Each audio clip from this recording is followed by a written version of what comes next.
Hi, I'm Beth Markus, and I want to tell you about a workshop that a couple of colleagues of mine are doing at Desert Song. Three of us have more than 30 years of centering practices.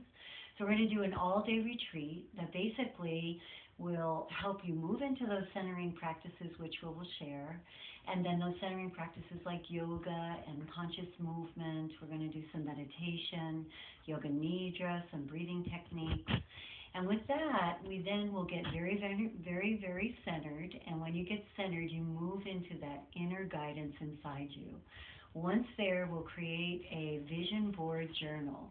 The vision board journal is unique in that you can carry it with you wherever you are.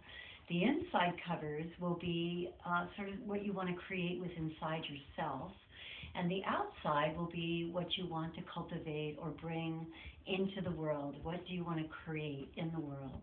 And so please join myself and Sue Jones and Maureen McCormick for this wonderful all-day renewal retreat and to create a life you want to bring in for whatever vision will come through you. Thank you.